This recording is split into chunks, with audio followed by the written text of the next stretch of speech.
മുണ്ടക്കൈ ദുരന്തത്തിൽ കേന്ദ്രം ഹൈക്കോടതിയിൽ സത്യവാങ്മൂലം സമർപ്പിച്ചു. 153.467 കോടി രൂപ അനുവദിക്കാൻ ഹൈലെവൽ കമ്മിറ്റി തീരുമാനിച്ചതായി കേന്ദ്രം കോടതിയെ അറിയിച്ചു. എന്നാൽ ഇതിന് 50% തുക SDRF ബാലൻസിൽ നിന്ന് വഹിക്കണമെന്നും കേന്ദ്രം സത്യവാങ്മൂലത്തിൽ പറയുന്നു. വയനാട്ടിൽ ഹർത്താൽ നടത്തിയ LDF UDF നടപടിയെ കോടതി രൂക്ഷമായി വിമർശിച്ചു. പെട്ടെന്നുള്ള ഹർത്താൽ അംഗീകരിക്കാനാകില്ല. ദുരന്ത മേഖലയിലെ ഹർത്താൽ നിരാശപ്പെടുത്തുന്നതാണെന്നും ഹൈക്കോടതി വിമർശിച്ചു.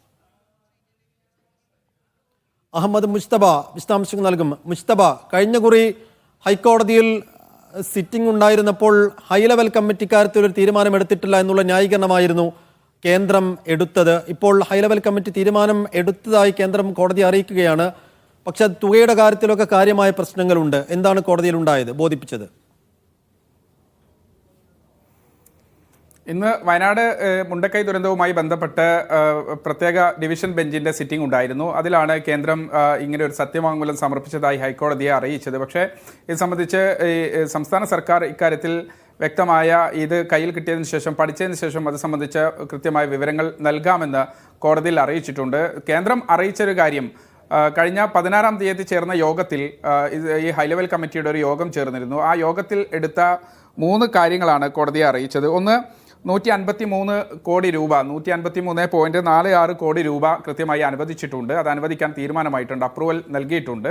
അത് NDRFിൻ്റെ നീക്കിയിരിപ്പ് വിഹിതത്തിൽ നിന്നാണ്. പക്ഷേ subject to the actual balance of the SDRF fund, നിലവിൽ തന്നെ നേരത്തെ തന്നെ കേന്ദ്രം ഹൈക്കോടതിയിലൊക്കെ ഉന്നയിച്ചൊരു കാര്യം, SDRFിന് നീക്കിയിരുത്തിയ തുകയിൽ നിന്ന് നിലവിൽ തന്നെ അതിൽ പണം ചിലവഴിക്കാതെ ബാക്കിയുണ്ട്. അപ്പോൾ സ്വാഭാവികമായും കേന്ദ്രം ഇപ്പോൾ പറയുന്നത് NDRF അനുവദിച്ച ഈ തുകയിൽ നിന്ന് നിലവിൽ സംസ്ഥാന സർക്കാരിൻ്റെ ദുരന്ത നിവാരണ അതോറിറ്റിയുടെ ഫണ്ടിൽ ബാക്കിയിരിപ്പുള്ള ബാലൻസ് ഉള്ള തുകയിൽ നിന്ന് 50% കൂടി ഇതിൽ കണക്കാക്കേണ്ടി വരും എന്നാണ്. സ്വാഭാവികമായും അതിൻ്റെ പകുതി പണം അധികമായി അനുവദിച്ചതായി കണക്കാക്കേണ്ടി വരും. മറ്റൊന്ന്, വ്യോമരക്ഷാ പ്രവർത്തനത്തിനും മൃതദേഹം മാറ്റുന്നതിനുമുള്ള തുക കൂടി അനുവദിച്ചിട്ടുണ്ട്, അതിൻ്റെ അസിസ്റ്റൻസ് കൂടി അനുവദിച്ചിട്ടുണ്ട് എന്നൊരു കാര്യം കൂടി പറയുന്നുണ്ട്. പക്ഷേ ഇന്ന് ഹൈക്കോടതിയിൽ ഈ സിറ്റിംഗ് തുടങ്ങിയപ്പോൾ തന്നെ വളരെ രൂക്ഷ വിമർശനം LDFും UDFും വയനാട്ടിൽ കഴിഞ്ഞ സംസ്ഥാന സർക്കാരിനോടുള്ള കേന്ദ്ര അവഗണനയ്ക്കെതിരെ നടത്തിയ ഹർത്താലുമായി ബന്ധപ്പെട്ട് അതിരൂക്ഷമായ വിമർശനമാണ് നടത്തിയത്. കോടതി പറയുന്നത് തീർത്തും നിരാശാജനകവും ഏറെ ഡിസ്റ്റർബിങ്ങുമായിട്ടുള്ള